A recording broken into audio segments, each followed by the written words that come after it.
As one of the most prolific recording artists of our generation, Dave "Doobie" Wiley's rise to fame was one of inspired madness and unspeakable tragedy. After recording more than 16,000 songs in the span of 2 years, his fallout was swift and brutal. Ah!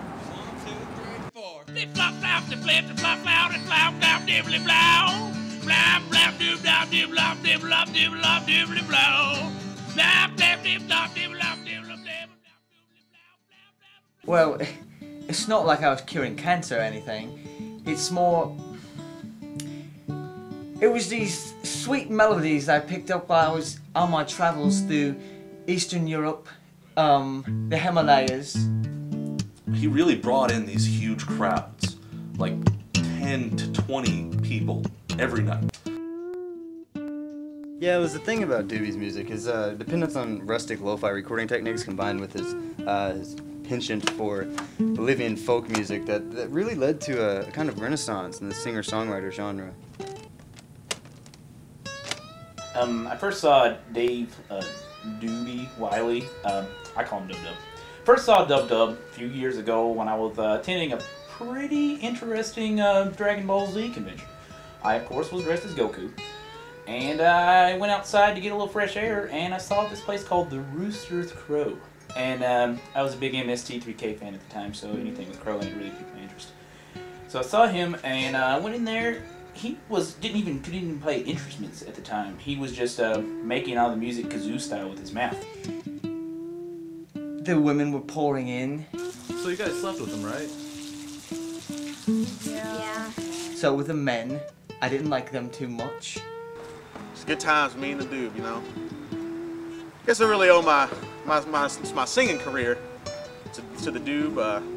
You know, anytime I get to a rough point in my life, I just go sit in the bathroom, turn up a Doob record real loud, just reminisce about the good old days, you know. Obviously, his best work was Uncle Charlie's Good Time Christian Melodies, which was his Charles Manson tribute album that I believe he recorded in the fall of '94.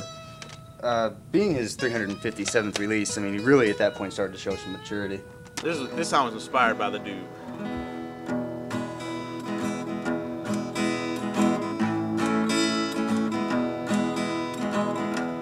I love freedom, and I love America, and I love my mama, buy me Doobie records.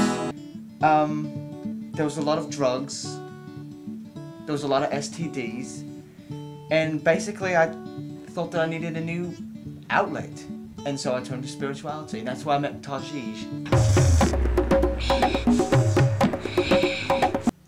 His methods are a bit barbaric at times. Under God, indivisible, liberty, justice for all. I allegiance to the flag of the United States of America, and to the republic for which it stands.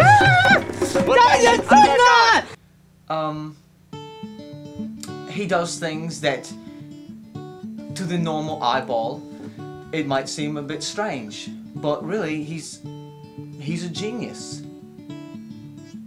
Spirituality, that's when things got kind of weird. As things got weirder, Doobie formed an addiction, and his career took a plunge.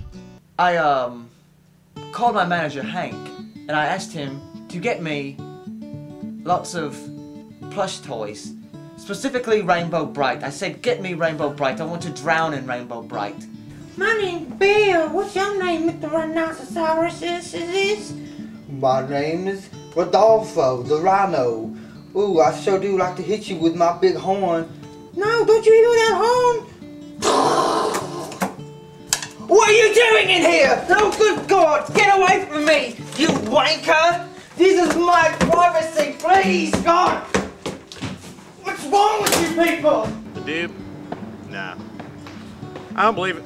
Not true.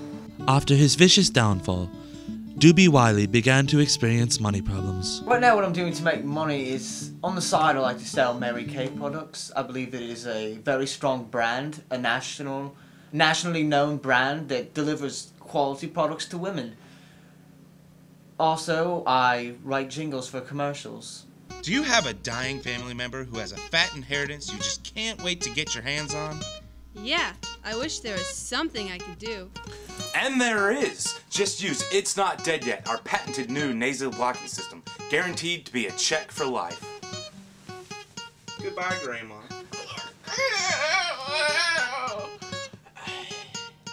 That goes okay, sometimes. I don't do it for the arts anymore. I think that might be my problem. Shortly after the filming of this documentary, Doobie committed suicide via Beanie Baby overdose while using It's Not Dead Yet products. An ironic end to a horrific tale.